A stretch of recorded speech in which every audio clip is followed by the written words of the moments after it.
नमस्कार। आज हम जरा गहराई से बात करेंगे चेतन भगत के उपन्यास 400 डेज पर।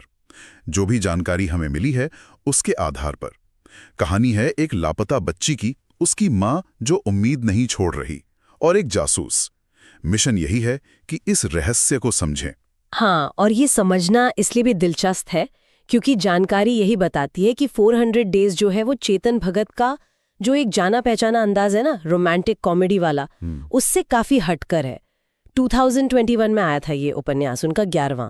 इसमें रहस्य और इमोशनल डेप्थ उस पर ज्यादा जोर है। उनके रेगुलर रीडर्स के लिए भी शायद ये कुछ नया था। हाँ, तो कहानी का सेंटर पॉइंट है आलिया अरोड़ा। उनकी 12 साल की बेटी सिया, वो 9 महीने से गायब है। पुलिस ने तो केस बंदी कर दिया है, उम्मीद छोड़ दी है, लेकिन आलिया वो मानने को तैयार नहीं। यहीं से एक कनेक्शन बनता है पढ़ने वाले का। बिल्कुल। और ठीक इसी पॉइंट पर एंट्री होती है केशव राज पुरोहित की। जो लोग भगत को पढ़ते हैं वो उन्हें पहचानते होंगे उनकी पिछली 2 किताबों से, द गर्ल इन रूम 105 और वन अरेंज्ड मर्डर। वहां वो थोड़े शौकिया जासूस जैसे थे, लेकिन यहाँ हमें पता चलता है कि वो एक प्रॉपर प्राइवेट डिटेक्टिव के तौर पर आते हैं और सिया को ढूंढने का ये मुश्किल सा, लगभग नामुमकिन सा लगने वाला मिशन वो अपने हाथ में लेते हैं। अच्छा, और यहीं से फिर मामला सीधा नहीं रहता है ना। जैसे ही जांच शुरू होती है ये साफ होने लगता है कि ये कोई सिंपल किडनैपिंग या मिसिंग पर्सन केस नहीं है। केशव जैसे जैसे आगे बढ़ते हैं परिवार के राज खुलने लगते हैं, परत दर परत। सोर्सेज भी यही कहते हैं कि कहानी का असली मजा इन रहस्यों के खुलने में है। किस तरह के राज? हाँ, राज ऐसे जो बाहरी दुनिया से छुपाए गए हों, रिश्तों के अंदर का तनाव, समाज में जो दिखावा होता है उसका दबाव, ये सब बातें सामने आती हैं। ये सिर्फ कहानी को आगे नहीं बढ़ाते बल्कि किरदारों का जो असली चेहरा है ना, वो भी दिखाते हैं।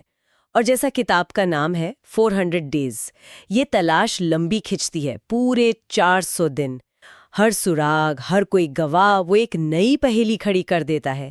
पढ़ने वाला आखिर तक बस अंदाजा ही लगाता रहता है कि भाई सिया मिलेगी भी या नहीं, और असल में हुआ क्या था उसके साथ। और इसी सब उलझन के बीच में एक और लेयर जुड़ती है जो कहानी को थोड़ा और कह सकते हैं मसालेदार बनाती है। वो है केशव और आलिया के बीच पनपता एक इमोशनल कनेक्शन। लेकिन यहाँ सवाल ये उठता है कि क्या ये सिर्फ कहानी में एक रोमांटिक तड़का डालने के लिए है, या ये जो केमिस्ट्री है ये जांच की दिशा को वाकई में प्रभावित करती है? कहीं ये सच ढूंढने में रुकावट तो नहीं बनती? ये बहुत अहम सवाल उठाया आपने। जो जानकारी है वो यही इशारा करती है कि ये रिश्ता सिर्फ एक साइड प्लॉट नहीं है, ये कहानी के इमोशनल कोर का हिस्सा है। और हाँ, ये सीधे सीधे जांच को प्रभावित करता है। ये दिखाता है कि कैसे हमारी पर्सनल फीलिंग्स, खासकर इतने तनाव वाले माहौल में, हमारे फैसले लेने की ताकत पर असर डाल सकती हैं। विश्वास, शक, इंसान की कमजोरी, ये सारे थीम्स इससे उभर कर आते हैं। और शायद यही चीज भगत के इस उपन्यास को उनके पिछले कामों से ज्यादा मैच्योर बनाती है। ये दिखाती है कि सच की तलाश कितनी इमोशनली कॉम्प्लिकेटेड हो सकती है।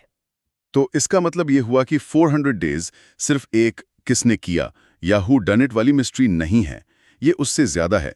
ये उन गहराइयों को छूती है जिनका जिक्र बार बार मिलता है, जैसे मातृत्व का वो बिना थके वाला संघर्ष, प्यार की अपनी उलझमें, धोखे का दर्द, और शायद अंत में एक उम्मीद, मुक्ति की। बिल्कुल।